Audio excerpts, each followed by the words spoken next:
자, 안녕하세요. 북스런 카페 여러분. 자, 오늘은 이제 명진관에서 한림관으로 이제 장소를 좀 옮겼거든요. 그래서 소리가 이제 울리지 않을 거예요. 예. 제일 좋은 쾌적한 이제 그 공간에서 강의를 하니까 강의에 좀 집중 좀 해주세요. 자, 그러면 이제 그 저번 시간에 이어서 이제 할 게 뭐냐면 107페이지 펴보세요. 107페이지. 자, 이 107페이지 이제부터 이제 한국 근현대사 문제인데요. 여기 보면 이제 22번에 이제 여기서 가정부 수립을 목표로 한 것이 뭐냐면, 그 가정부는 임시정부죠, 임시정부.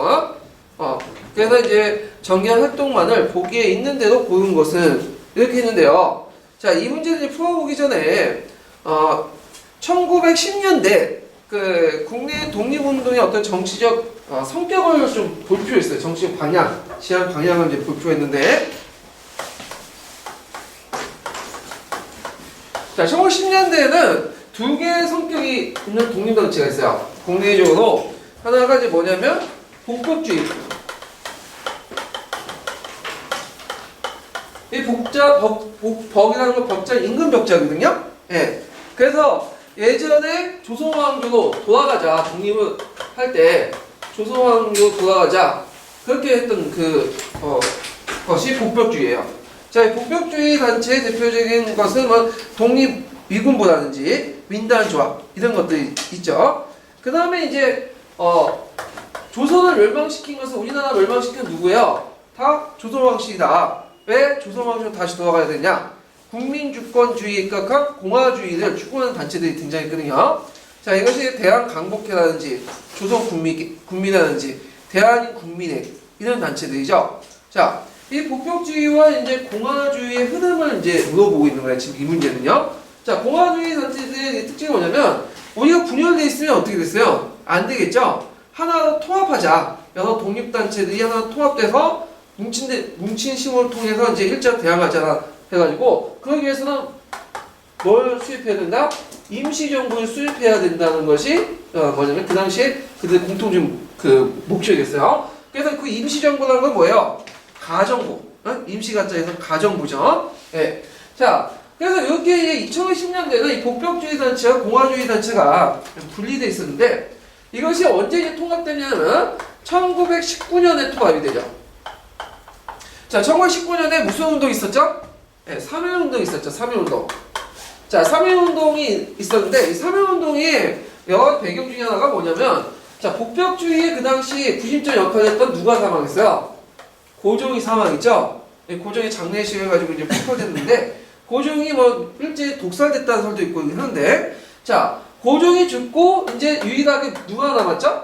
이 순종이 남았어요. 근데 이 고종은 나름대로 저항을 했어, 일제에게.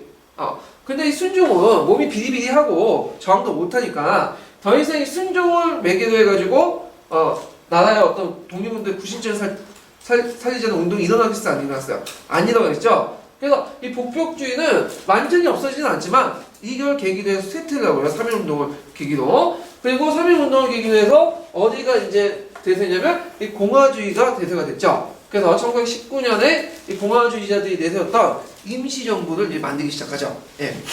자, 그러면 여기에서 이제 볼 게 뭐냐면, 여기 이제 신한민보에 있는 근데 일단 이게 예문을 한번 볼 필요가 있어요. 예문을. 자, 요 예문은 뭐와 관련된 거냐면, 대한민 국민회에서 그 신한민보라는 뭐냐면 신문을 만들었거든요. 거기에는 대한민 자치기관에 관련된 사설이에요. 자, 대한민 국민회는 어디에 있는 거죠? 미국에 있는 거죠. 이 대한민 국민회가 왜 만들어졌죠? 예, 장인환과 전명훈 아시죠? 이 장인환과 전명훈이 누구를 죽였어요?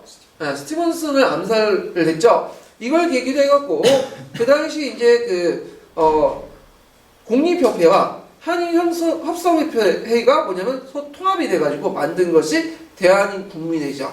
자, 그래서 이 대한민국민회의 기간지가 신한민보인데, 이 신한민보에서 대한민 자치기관 1910년 5월달에 발표한 그 대한민 자치기관 사설에서, 우리는 마땅히 마음을 합쳐서 대한민족의 단체를 공고히 하며 우리 손으로 자치하는 법령을 제정하여 공법에 상당히 가정부를 실시함을 근무다라고 선언했어요. 여기서 가정부라는 건 뭐죠? 가정부라는 건 임시정부죠. 예. 그래서 공법지소허라는 임시정부를 이제 했죠. 자, 그래서 이제 이와 관련된 건 단체인데, 그럼 한번 이제 보죠. 자, 기획을 보면 여기에서 이제 찾아야 될 것은 공화주의하고 복법주의를 이제 찾아내야 되죠. 단체를 골라내야 되는데, 자, 대한독립단을 결성했다. 자, 대한독립단은 어떤 단체냐면, 대한독립단은 1919년에 4월에 봉천산 유아련에서 그 의병장 출신이었던 박장호나 조맹성이 중심으로 결성을 한일 무장단체인데요. 이들은 상해 임시정부를 반대하고 조선 왕조의 충성을 하는 복법적 성격을 가지고 이점 척상운동 계열의 단체예요. 그러니까 일단은 그들이 아니죠. 자, 그 다음에 독립의군부. 독립의군부 많이 들어봤죠? 1910년대 누가 조직했죠? 임병창이 조직했죠? 그래가지고 고종왕조의 밀명을 받고 만든 비밀결사인데, 이들은 대한제국의 왕정을 복구를 추구하며 그 다음에 의병투쟁의 독립운동 방법을 삼았던 게 특징이고요. 그래서 이제 임병창 같은 경우는 조선 총독부에게 한국 침략의 부당성을 통보하고 총독부에게 국권 반환 요구서를 보내기도 했죠. 예. 그러다가 이제 독립의군부가 일제후에 조직이 발각이 되면서 우리나라의 이제 국내에 있는 독립단체들이 거의 이제 무장 독립단체들이 소멸됐죠. 이게 1915년 정도 되는데, 자, 하여튼 기획과 니은은 이제 빠지고요. 그 다음 대동단결 선언이 있어요. 자, 대동단결 선언은 여러분들 이제 다 알다시피 교과서에도 나오는 건데, 자, 어느 단체가 주장했어요? 대동단결 선언은? 예. 대동단결 선언은 신한혁명당이 주도를 해갖고 했죠. 그때 신규식, 신채호, 박은식 등이 상해에 이제 발표된 건데, 자, 이 신한혁명당은 계몽운동과 의병운동을 최초 통합한 단체예요. 그래서 그때 내세웠던 것이 뭐냐면 주권 불면론. 그러니까 주권이라는 건 뭐냐? 국가는 망해도, 우리나라는 망해도 주권은 영원하다. 그 다음에 국민주권선. 국민주권선이 뭐죠? 주권은 왕한테 있는 게 아니라 국민에게 있다. 그래서 우리 국내 독립운동단체가 통합해서 하나의 그런 정부를 만들자. 민족유일당 운동을 제안을 했죠. 자, 이 대동단결 선언을 계기로 해가지고, 이거 원래 신한혁명당의 복법단체였어요. 근데 이걸 계기로 해갖고 공화주의 단체를 전환이 됐죠. 그러니까 답은 또 디귿이죠. 공화주의와 연결되니까. 이거 대동단결 선언에서 반포된 게 뭐죠? 임시정부 구성이죠. 자, 그 다음에 대한민국민중앙총회가 있는데, 대한민국민총회는 뭐 때문에 이제 만들어졌냐면, 이게 좀 복잡한데요. 자, 그 당시 이제 대한민국민회가 그 당시 어떤 생각을 했냐면, 해외 한인들을 총괄하는 단체들을 이제 만들기 위해서 한인들이 거주하는 지구마다 지방총회를 조직을 했어요. 그래서 그 당시 이제 지방총회를 조직하고 1912년에 북아메리카와 하와이, 시베리아, 만주 등 각 지방총회 대표자를 회의를 소집해서 샌프란시스코에 그 당시 대한민국민의 중앙총회를 설치했어요. 그때 이제 중앙총회 회장을 안창호가 맡았거든요. 안창호가. 자, 그래서 있는데 이때 이제 대한국민회의는 대한국민의 중앙총회도 조직하고 또 만주 해외 독립운동에도 많이 지원을 해줬죠. 한운동 건설이나. 그리고 아까 이제 언급했던 대동단결선언, 1917년에 발표된 대동단결선에 안창호가 참여했죠. 그래서 대한민국민 총회나 이런 대동단결선언이나 공통점 두 가지가 있죠. 뭘 지향한다? 공화주의를 지향한다. 그 다음 뭘 설립을 요구하죠? 임시정부 수립. 예, 대동단결에서 임시정부를 수립하자. 그 내용인데, 그 관련된 내용이니까 디귿하고 니은은 이제 맞겠죠. 자, 그 다음에 뒤에 넘어가서 이제 좀 보면 몇 번 보냐면 이제 쭉쭉 넘어가서 23번을 보죠. 23번. 자, 23번 문제는 일제시대 때 여러가지 이제 사건들, 민족운동에 대한 사건을 시계순으로 이제 바르게 나열한 거예요. 자, 일단은 답은 1번이죠. 1번인데 이제 순서를 내놓으면 가는 이제 몇 년이겠어요? 1920년이죠. 그 다음에 다는 1923년 1월 달에 일어났던 거죠. 예, 국민대표회의는. 그 다음 나는 이게 60만세 운동부터 강조 학생항의 운동. 그 기간은 26년에서 29년. 이렇게 이제 보면 되고요. 그 다음에 나는 1930년대 초반에서 중반까지 이렇게 보는데, 자, 이런 유형의 문제, 그러니까 시계적으로 나열하라 문제는 한국 근현대사 문제 때 예전에 한번 나왔어요. 예전 객관식 기출문제 때. 자, 고등학교 지식 정도만 알면 그냥 풀 수 있는 거야, 이거는요. 자, 독립군단체 서로 연합하여 두만강을 국경 주변에서 일본군과 대규모 전투를 벌였죠. 이건 이제 삼일운동의 자극을 받아서 만주, 연해주에 있었던 무장 독립운동단체들이 두만강이나 압록강을 월경해가지고 그 국경 부근에 있었던 일본인 강공서나 경찰서를 공격한 사건이 있어요. 그래서 이제 그 과정에서 이제 일본군과 마찰이 나고 그 과정에서 일어난 전투가 천산리 전투라든지 그 다음에 봉오동 전투, 삼두자 전투 등등이죠. 몇 년에 일어났죠? 1920년에 일어났죠. 1920년.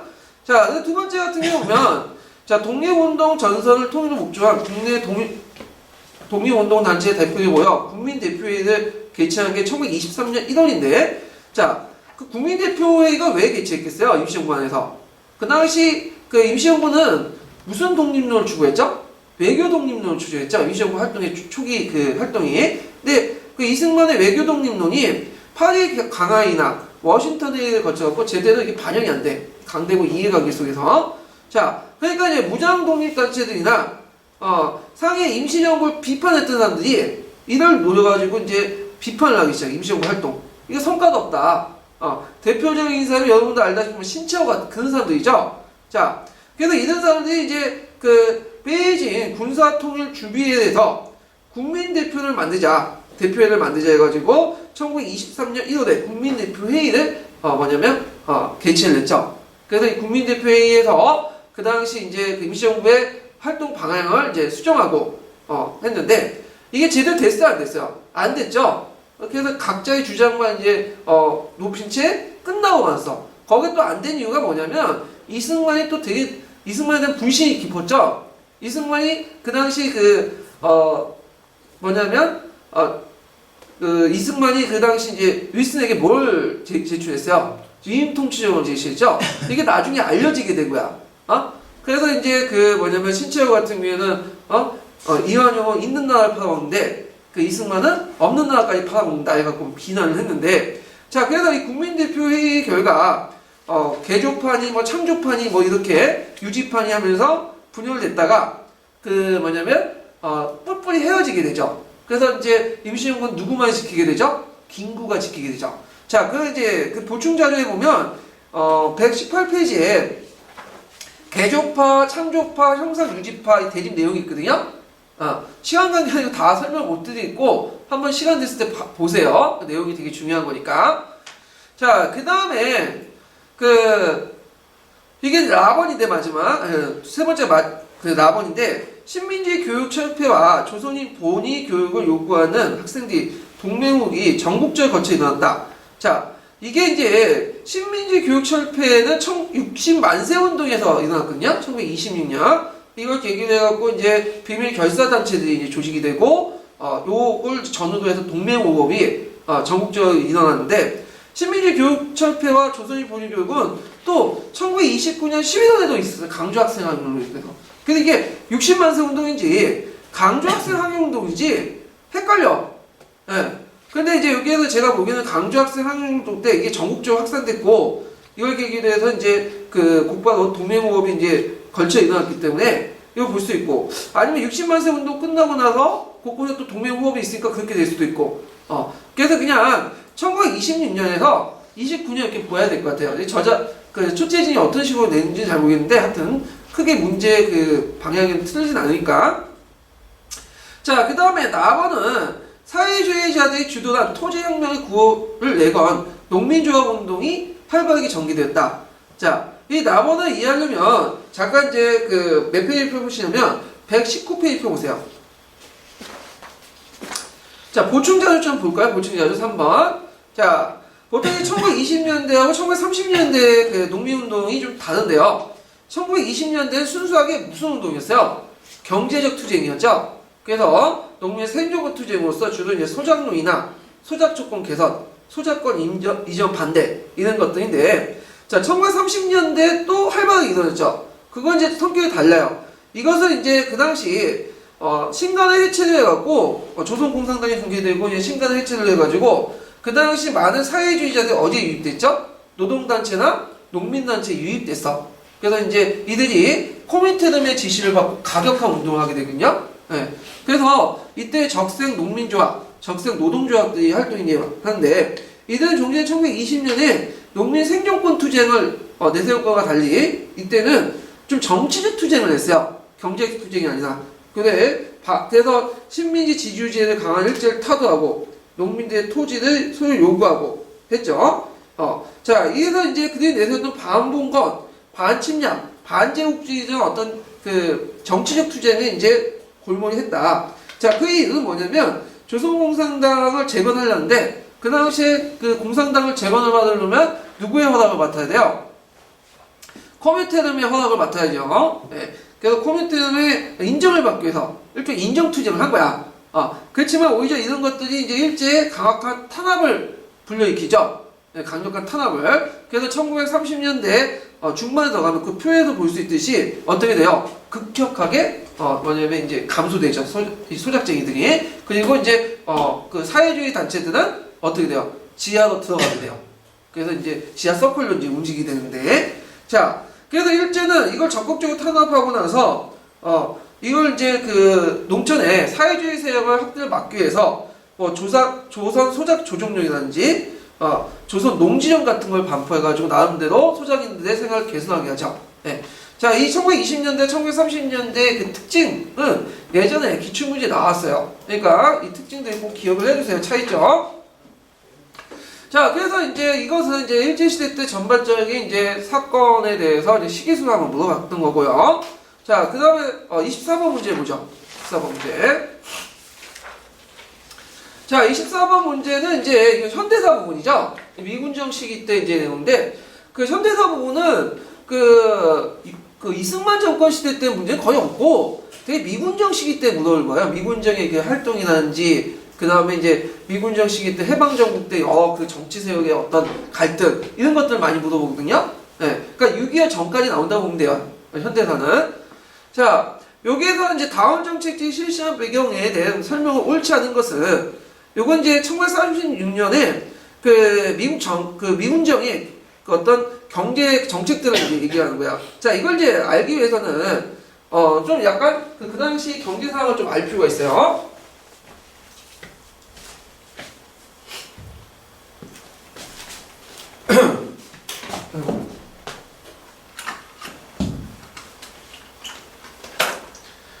자, 1930년대 일제는 우리나라에 뭘 실시했어요? 농경 병진 정책을 추진했죠. 예.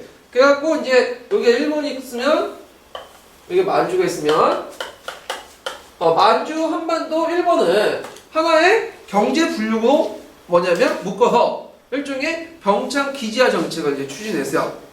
그래서 우리나라는 일본 경제가 완전히 예속이 됐는데, 그래서 각각의 역할을 분담을 했죠. 자, 그래갖고 북쪽 지역은 주로 만주 지역과 가까우니까, 중국과 가까우니까 여기는 군수공업 시한 뭐를 육성했죠? 중공업 단지를 육성했죠. 예. 그 다음에 이제 그 남쪽은 표류가 많으니까 여기는 주로 경공업이나 그 다음에 농업을 이제 했고요. 일본 같은 경우에는 공업을 해도 여기에서는 핵심 기술을 이제 만들고 핵심 부품을 만들고, 여기는 뭐예요? 우리나라는 약간 이제 보조적인 걸 만들죠. 그래서 이제 결합을 해갖고 이제 물건을 만드는 식인데, 자, 그래서 일본에서 이제 핵심 부품을 만들면 여기 중국 단지 갖고 결합을 해가지고 저쪽 어디로 가는 거예요? 그 중국 쪽으로 가는 거죠. 예. 자, 그런 식으로 이제 했던 것이 이제 이런 정책인데, 자, 근데 일본이 이제 망하고 하니까 문제가 생긴 거야. 왜 문제가 생기냐면, 예전에는 이렇게 유기적으로 통합이 됐죠. 경제 체제가. 근데 일본과 이렇게 단절이 됐어. 자, 일본부터 단절이 되고, 우리나라에 있었던 일본의 기술자나 자본들이 다 어디로 가요? 일본으로 가죠. 예. 그리고 또 뭐가 그어지죠? 38선이 그어지죠. 그러면서 이게 남한과 북한의 어떤 그 경제적 교류가 돼야 안 돼요? 안 되죠. 그러니까 남한 내에서 이제 유일한 사업은 경공업과 농업이에요. 예. 그리고 북한에서 좀 이따 뭐까지 끊어요? 전력이라든지 뭐 석탄 공급 이런 거 다 끊어버리죠. 공장이 운영될 수 있어요, 없어요? 없죠.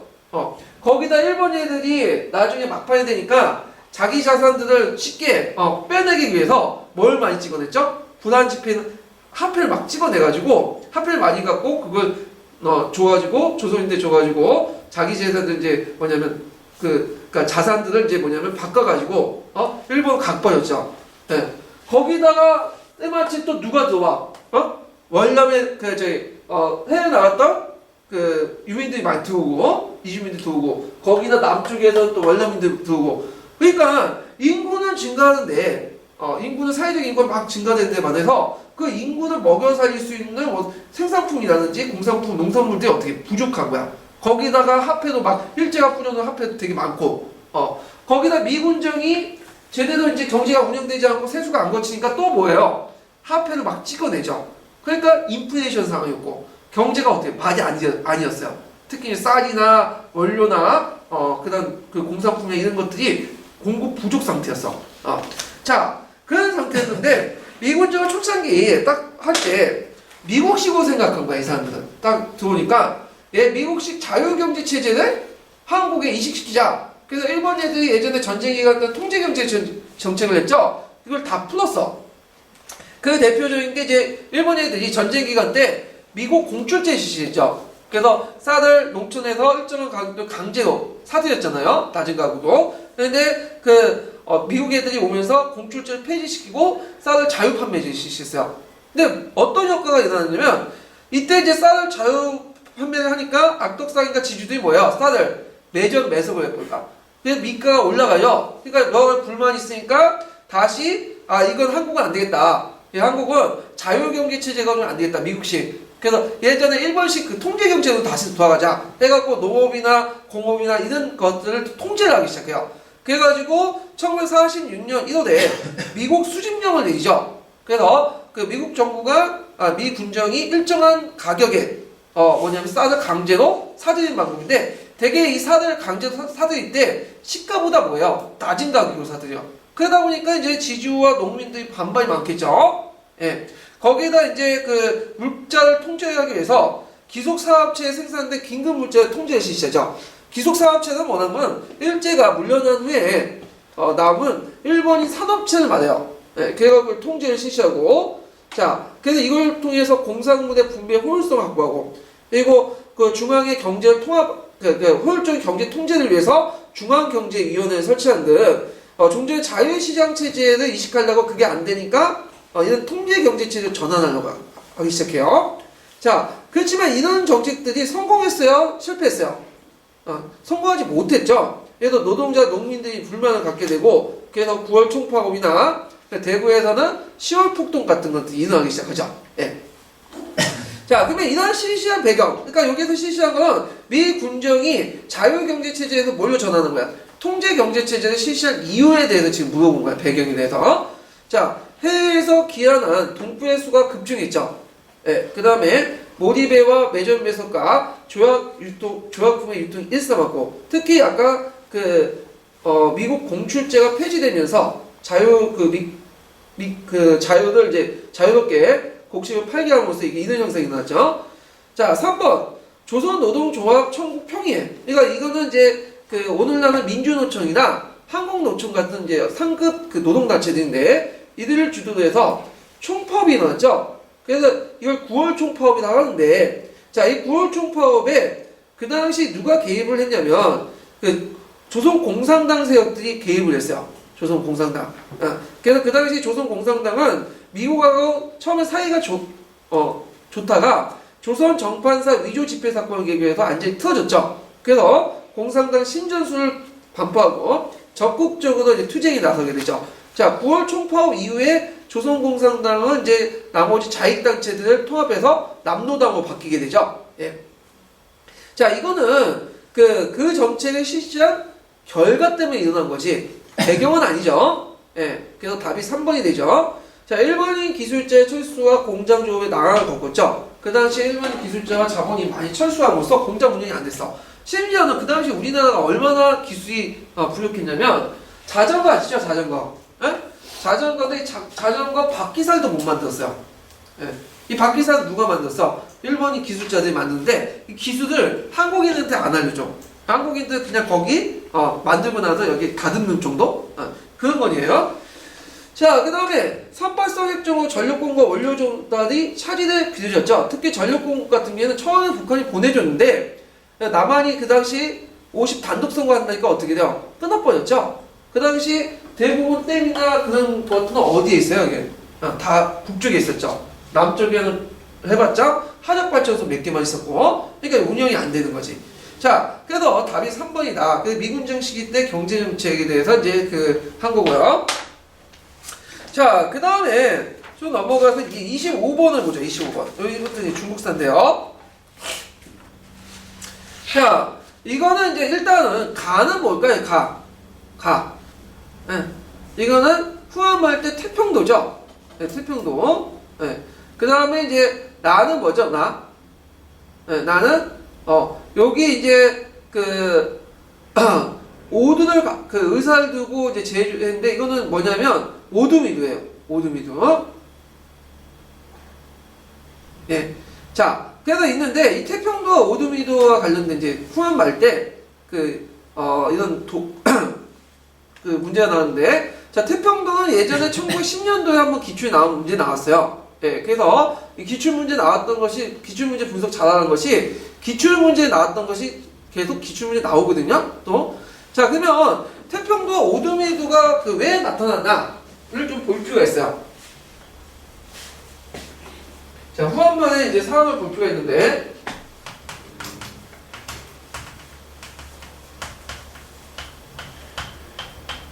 자, 태평도 오동에 나온 배경 보면, 자, 후한말에 보면 정치적으로 상당히 혼란스럽죠? 누가 중앙 권력을 장악했어요? 외척하고 한간세력들이 발을 냈죠? 자, 그리고 있고, 그 다음에 이제 그 당시에 이거에 대해서 얘들은 탕류당하고 일반 호족들은 자신을 청류당으로 싸웠죠. 당쟁이 발생을 했죠. 그 다음에 지방에서는 호족들이 무슨 사유제가 확대돼요? 대토지 사유제가 대토지 사유가 확대되죠. 그래서 많은 농민들이 땅을 뺏기고 기존의 항촌 공동체가 어떻게 될까요? 붕괴돼요. 항촌 공동체가 붕괴되기 시작해요. 네, 붕괴되죠. 자, 이런 상황에서 유민들이 급증할 수밖에 없게 되고,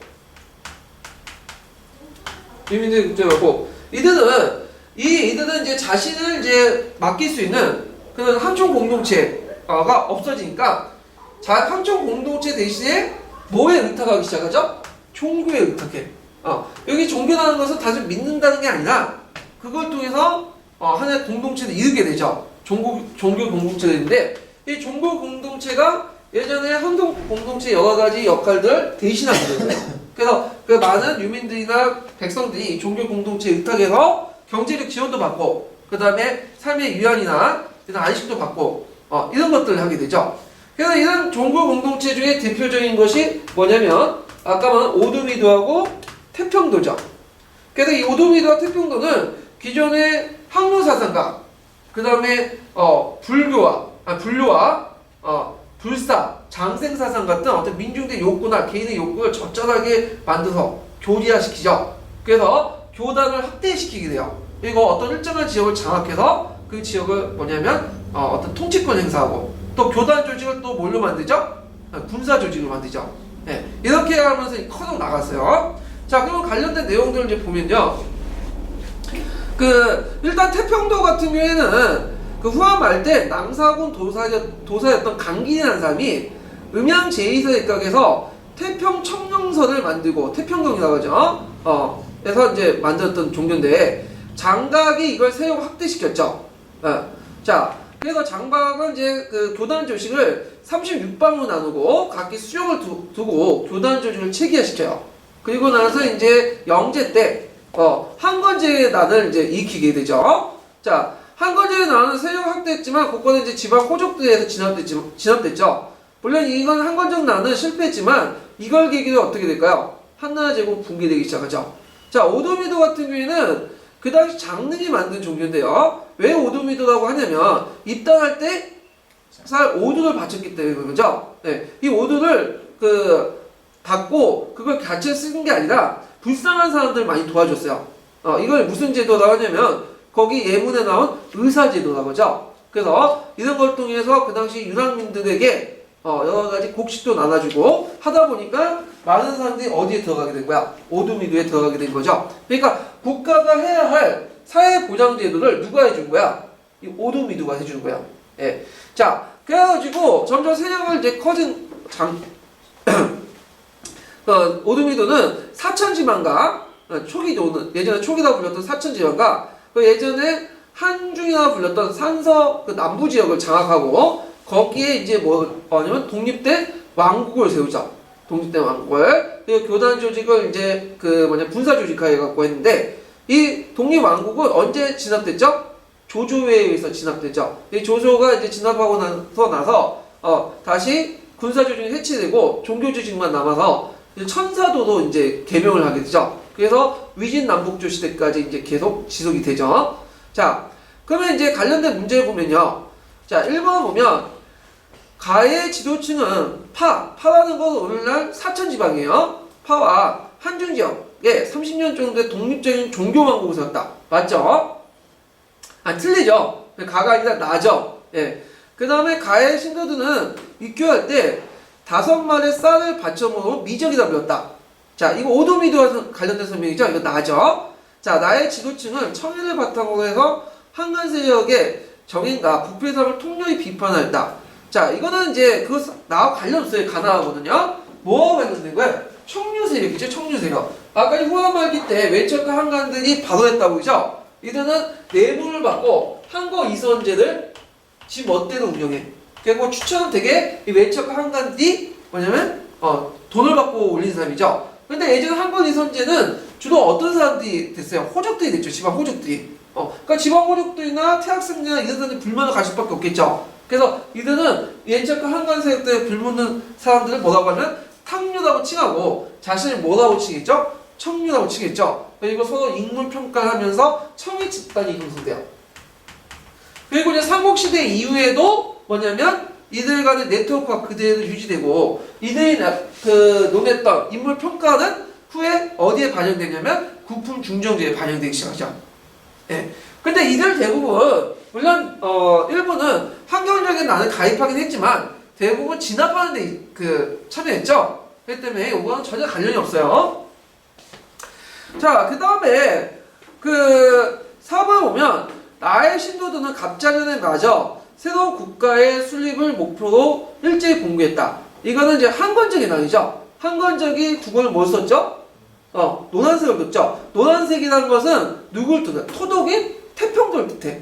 그래가지고 그때 이제 오명 오행설의 입장에서 푸른 하늘은 이미 죽었네.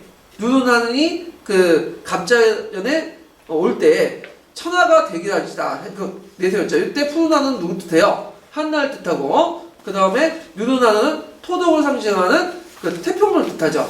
그래서 요 한건적이라는 말 속에는 뭐가 개입되냐? 은양 오행설이 개입돼 있어요. 그 자세한 내용은 예전에 1910년도 기출문제 강의 때 했거든요. 참조해 주시고요. 자, 가와 관련된 내용이고요. 자, 국염지는 가와 나의 교리를 아울러 교단의 의리를 정비하고 자신들의 종교를 뭐라고 하죠? 도교라고 하죠. 그러면 이제 여기 도교의 발전 과정을 잠깐 살펴보고 넘어갈게요.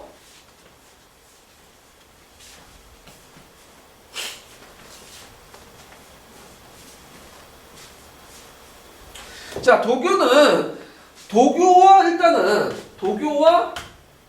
도가는 다르죠. 예. 도가 안에 도교가 있을 수 있어도 이 도교하고 도가 일치되는 건 아니에요.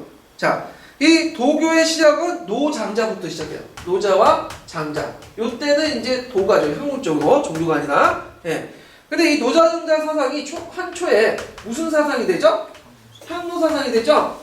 요게 한자는 황제 숭배 사상과 노자 숭배 사상인데 이 한나 초기 때 정치 운영 방식에 도입이 되죠. 한무제 이전까지. 자, 그 다음에 이제 후한말 때는 이걸 바탕으로 해서 여러 가지 민간 신앙이 합쳐져 가지고 만든 것이 아까 언급한 오두미도하고 태평도죠. 태평도. 오두미도는 이제 종교 왕국이 해체되면서 이들이 뭘로 바뀌어요? 천사도 바뀌죠. 그리고 위진남북조 시대 때 이것을 이제 여러 걸 조합해갖고 만든 것이 도교예요. 그래서 도교는 종교의 노장상사, 항로사상, 어떤 민간 어떤 그 여러 가지 전승 이런 것들을 종합적으로 만든 것이 도교다. 이때 이제 구경진이 이 도교를 신천사도라고 했어요. 그러니까 엄밀히 말하면 오두미도를 계승했다고 보시면 돼요. 예, 태평도 요소도 있지만, 자, 이 도교는 누구하고 그 당시 대입을 했냐면 불교하고 대입을 했죠. 그래서 불교 대립 과정 속에서 산무 일종 법난 같은 것도 일어나오는데, 그리고 동나라 같은 경우에는 도교를 국교화했죠. 왜 국교화했어요? 노자의 이름이 뭐예요? 이이죠. 자기와 성과 똑같다. 동성이다 해서 이제 한데 이거 말뿐이고 누굴 견제하기 위한 거예요? 불교 세력을 견제하기 위해서 그런 거죠. 자, 도교는 그 도교의 사원을 뭐라고 하죠? 도간이라고 하죠. 도교의 승려를 뭐라고 하죠? 도사라고 하죠. 예, 이렇게 해서 이제 불교하고 좀 다른 거죠. 예, 그리고 기존의 노장사상하고 좀 다른 거고요. 자, 그래서 답이 5번이죠. 이 문제 그냥 세계사 교과서만 알아도 풀어요. 예, 뭐 그렇게 어려운 문제가 아니에요. 자, 그 다음에 뒤에 넘어가서 이제 그 26번 문제를 보자. 26번 문제. 1번사 문제 볼게요. 1번사. 자, 보통 1번사 문제는 그 근현대사 문제가 나왔어요. 에도 막고 말기부터 해서 메이주의식 거쳐가지고 자유민권 운동까지 나왔는데, 이번에는 아주 특이하게 일본 고대사 문제가 나왔어. 그거 쉬운 것도 아니야. 어려운 문제죠. 일본 고대사의 주요 도시의 천도 연대를 물어보는 건데, 그 이유가 상당히 이제 어려운 문제죠. 이거 아틀란스 아틀란스 일본사에서 그대로 낸 문제인데요. 그 지도와 함께. 자, 그걸 이제 먼저 살펴보기 전에 잠깐 이제 그 일본의 그 수도 이전 과정을 먼저 살펴보고 할게요. 자, 몇 페이지를 펴보시냐면요. 그 보충 자료 3번을 보세요. 136페이지. 고대 일본의 수도 변천 과정을 정리했거든요. 그래서 그 밑에 보면 이제 아스카, 나니아고 해서 쭉 있어요. 예. 근데 이제 여기에서 이제 이걸 다 살펴볼 수는 없고, 그 중에서 좀 의미 있는 것들만 살펴볼게요. 의미 있는 것들만. 자, 보통 이제 그 첫 번째 다이카 계신 때, 그 아스카에서 어디로 옮겼냐면 수도를 그 나니아로 옮겼어요. 나니아는 오늘날 어디냐면 오사카 지역이죠. 해안을 끼고 있는 오사카 지역인데, 자, 이 오사카 지역을 이제 옮기고 나서 그걸 바탕으로 해서 다이카 게이시를 이제 그 실시했죠. 그래서 이 다이카 게이시는 여러분도 알다시피 그 당시 이제 친백제 계열인 소가시를 그 제거하고, 그 당시 친신라 정책을 내세웠던 정책이죠. 본토쿠 저항을 내세우고 했지만, 곧바로 이제 후에 황제였던 덴지 처왕이 이 곤토쿠 처왕을 제거하고 자기 어머니였던 사이메이 처왕을 즉위시키죠. 그러면서 이제 수도를 다시 어디로 옮겨요? 오미로 옮기죠. 오미, 자기 근거지였던. 이때 이제 친신라 정책에서 친백제로 다시 옮기게 되는데, 자, 이 오미라는 것은 덴지 처왕이 옮긴 오미는 개체 왕조의 근거지였어요. 네. 왜 오미로 왔냐면 그 당시 이제 나당 연합군이 우리를 공격할 것이다. 우리가 어디를 도와줬기 때문에 백제 부흥운동을 도왔죠. 그러다 보니까 덴지가 쫄아가지고 좀 깊숙이 들어가는 오미로 옮긴 거야, 수도를. 왜냐면 나니아는 바다에 끼고 있으니까 방어하기 힘들겠죠. 자, 그러다가 진도 처왕부터 해서 이제 후지와라코를 만들어서 문무 처왕 때까지 이제 후지와라코를 만드는데, 자, 이 후지와라코는 그 최초의 도성 체제를 완성했어요. 그 당시 율령 체제가 이제 어느 정비되고 율령에 필요한 간인이나 관료나 그 간척이 필요하고 했던 체제에서 후지와라코라는 그 중국의 장항성을 본받은 그런 수도를 만들었는데, 예전에 그 수도는 잠시 뭐예요? 궁궐만 있고 왕이 거주하는 공간이었어. 근데 이거는 궁궐 외에도 간청도 있고, 그 중에 사람들이 살고 있는 주거지를 이제 만들고, 나는 계획도시를 하에 만들어지는 것이죠. 그래서 최초의 도성체제를 만들었다는 데 의미가 있죠. 자, 그래서 이제 있다가, 자, 헤이초쿠 있죠. 헤이초쿠 이제 겐메이 처왕 때 다시 옮겼죠. 자, 헤이초쿠는 한자 쓰는 평성경이죠. 헤이초쿠도 마찬가지로 뭐에 입각해서 만든 거예요? 당나라 장항선에 입각해서 만든 거죠. 그래서 중앙에 남북대도인 주자대도를 건설하고, 대도 동쪽에는 자격, 서쪽에는 우격을 이제 각각 두고 그다음 각지의 대사원을 건립하고 국가가 운영하는 시장도 건립을 했죠. 동시서시처럼. 예. 자, 해외 쪽을 옮긴 이유가 뭐냐면 아까 말한 그 호시아나과 마찬가지죠. 율령체제 실시간 간천과 간인수의 증가. 그 다음에 그 당시 아스카 근거지를 벗어나서 아스카 구세력들을 견제한 거죠. 그래서 이때 종래 이제 한반도의 통치체제 대신에 중국식 통치체제를 전환하고 노력했다. 그리고 서무청왕 때 잠깐 이제 군인권을 옮겼다가 다시 이제 간무청왕 때 나가오 각고에서 이제 헤이안권을 옮기게 되죠. 요 헤이 쪽과 군인권 시대는 무슨 시대라고 하죠? 나라 시대라고 하죠. 그 다음에 나라 시대 끝나고 간무청왕 때 이제 수를 옮기게 되는데요. 이 간무청왕의 좀 업적을 볼게요. 이 간무청왕은 헤이안 시대를 개막한 그 청왕인데, 자, 간무청왕은 제2대 업적을 좀 보겠습니다. 간무청왕 3개로 나눌 수 있어요. 업적을 보요. 자, 간무청왕은 왕권을 강화했죠. 그래서 그 당시 율령체제가 좀 붕괴되기 시작했는데 율령체제를 나름대로 복구시키려고 했어요. 복구. 그래서 그 이단으로 영예관을 설치했죠. 네, 영예관을 설치해서 근데 영예관은 율령 밖에 있는 간직이에요. 율령 자체를 복구시키려고 했지만 실제로 그 행동은 율령 밖에서 먹었거든요. 네, 하여튼 영예관을 설치했고 그래서 가가유시나 뭐 여러 가지 이제 그 뭐냐면 간직을 둬갖고 귀족들을 건재하려고 했는데 이런 간직들이 누가 차지하게 되는 거야? 귀족들이 차지함으로써 오히려 왕권을 위협하게 되죠. 자, 그 다음에 이제 긴축제정을 하고 그 다음에 반전수습법 같은 이제 뭐냐면 율령에 입각한 그것이 무너지려고 하니까 최대한 율령의 형식을 남겨두려고 반전수습법의 내용을 고쳤죠. 이런 정책들을 이제 했고요. 그 다음에 군사적으로 보면 어디를 정복했냐면 에미시를 정복했어요. 에미시. 자, 에미시는 뭐냐면 일본의 제일 큰 섬이 뭐예요? 혼슈죠. 이 혼슈 북쪽의 동북부 지역의 그 종족들인데 이 에미시는 오래전부터 일본의 야마토 정부에 반기를 졌던 사람들이에요. 그래서 두 차례 원정을 하죠. 물론 초창기 때는 성공했지만 결국에 실패했어요. 근데 이제 에미시 정벌 때 나갔던 총사령관을 뭐라고 하냐면 정의대장군이라고 하죠. 그래서 이 정의대장군은 이제 그 쇼군이라고 하죠. 이 사람이 나중에 막부의 수장의 칭호가 되는 거죠. 자, 에미시 용병은 이때 간무청왕 때 완전히 실패했지만 결국에는 시간이 지나면서 에미시들이 어디에 동화되기 시작해요? 일본 민족에 동화되죠. 그래서 이 에미시의 정책에 대해서 이제 후에는 아이온족이다. 홋카이도에 예전에 원주민들 있죠? 이렇게 보는 사람도 있고 그러는데, 자, 그 다음에 또 하나는 조작이라는 여기 뭐냐면 대규모 뭐냐면 그 궁궐 사업이나 수도 건설 사업을 하게 돼요. 그래서 첫 번째 옮기려고 했던 곳이 뭐냐면 나가오카코예요. 나가오카코. 나중에 이제 그 지도에서 이제 확인할 텐데 나가오카코는 교토 부분이죠. 이 나가오카코를 이제 뭐냐면 옮긴 이유가 뭐냐면 불교 세력을 차단하고요. 그 다음 동대사 같은 불교 세력을 차단하고 그 다음에 이 사람이 덴지 계열이에요. 근데 예전에 그 황제들은 덴무 계열이거든요.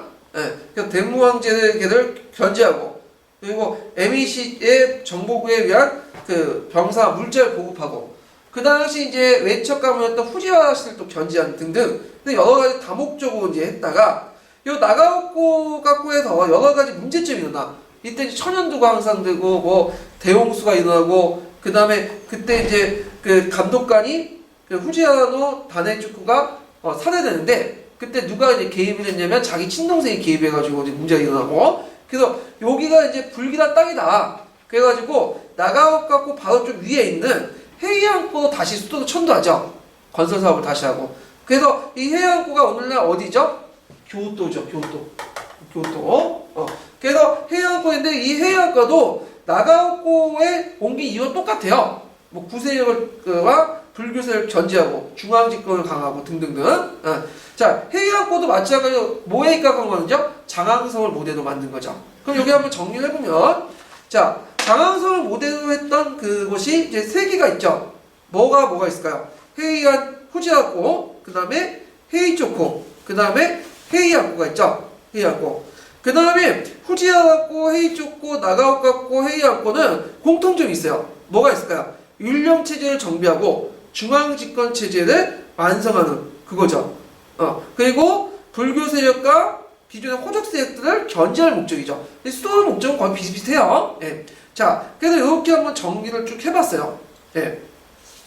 자, 그러면 지도를 이제 보면서 문제를 풀어가면서 이제 확인해보죠. 자, 130페이지 한번 넘어가 보세요.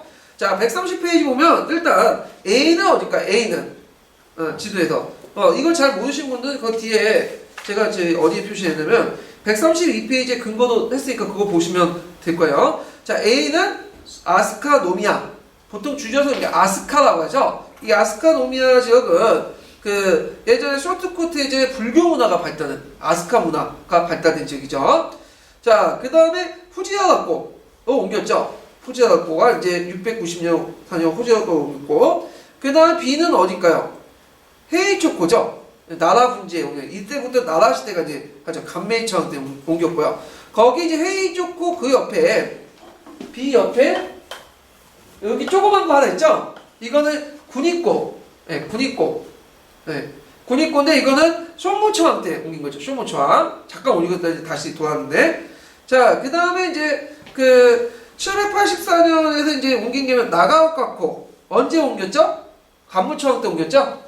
아까 설명한 간무초항 때 옮겼고, 여기가 불길해서 여러 가지 뭐냐면 이상한 일이 많이 생겨서 다시 794년에 옮긴 게 헤이안코죠. 헤이안코가 오늘날 도쿄죠.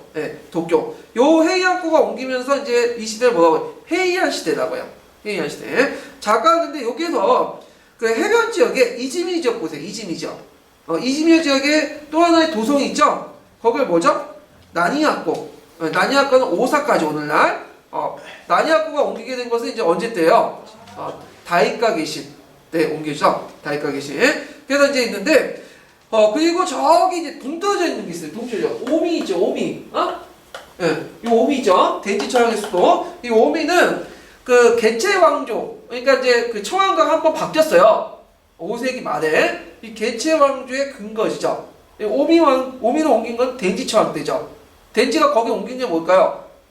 자기 어머니하고 사이메이처하고 덴지 때 백총강 전투에 참여했죠. 그러니까 그 보복으로 나당연합군이 우리 공격할 줄 모르니까 괜히 수도를 나니아코에 뒀다가 어떻게 됐어요? 공격을 받죠. 해안가가 있으니까. 그러니까 좀 깊숙한 내륙 지역인 오미로 옮긴 거야.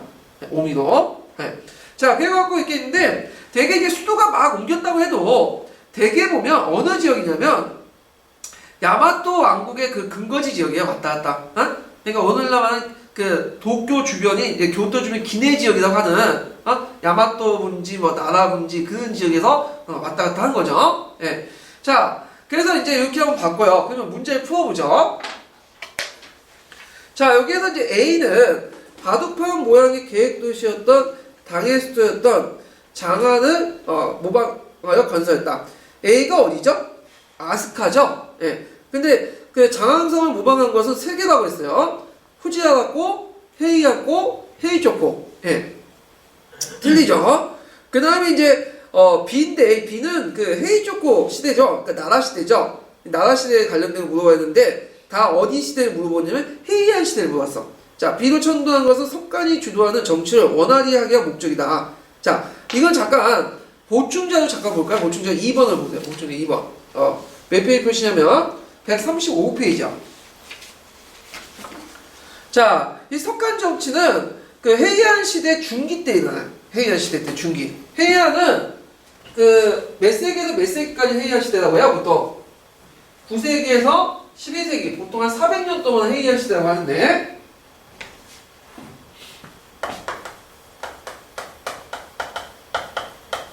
이 시기가 크게 세 개 시기로 만들 수 있어요. 나눌 수 있어요. 그 다음, 초창기 왕권이 그대로 남았던 간무초왕 시기. 간무초왕 시기. 그래서 9세기 초반에서 10세기까지 정도고, 그 다음에 9세기 말 정도 되겠네요. 9세기 말. 그 그 당시 후지와라 국가가 실제로 통치했던 석간정치죠. 석간정치기인데 이 시기는 9세기 말에서 10세기 때까지. 자, 이때 이제 특징이 뭐냐면 이때 문화적으로 정당사 파견이 준비됐죠. 이때 초창기도 보냈다가 그러면서 이제 무슨 문화가 일어나죠? 국풍 문화가 일어나죠. 그래서 일본 고유의 어떤 문화들이 등장하는데 예전에 이게 한번 시험 문제 나왔죠. 그래서 신테츠쿠리 같은 건축 국풍화나 그 다음에 이제 모노가타리 같은 어떤 것들이 등장하고 가나 문자가 완성되고 다다미, 와카 그래서 그 갈래 복식도 당풍에서 일본풍으로 바뀌었던 그래서 국풍 문화가 형성됐던 시기가 요 시기예요. 석간정치. 그래서 이 석간정치의 문화나 후지와라 국가가 석간정치를 했고 그들이 주도했기 때문에 이 문화를 국풍 문화를 일본에서는 뭐라고 하냐면 후지와라 문화라고 해요. 후지와라 문화. 일본에서. 자, 그 헤이안 시대 말기 때는 누가 장악했냐? 자, 이 헤이안 시대 말기 때는 원정기라고 하죠. 그래서 청왕이 통치하는 게 아니라 상황이나 법황이 이름으로 해가지고 통치했던 시기죠. 이때는 이미 유령 대체 다 망했고 누가 등장했어요? 사무라이들이 등장했던 시기죠. 그러면서 이제 이들에 의해서 막부가 이제 만들어졌던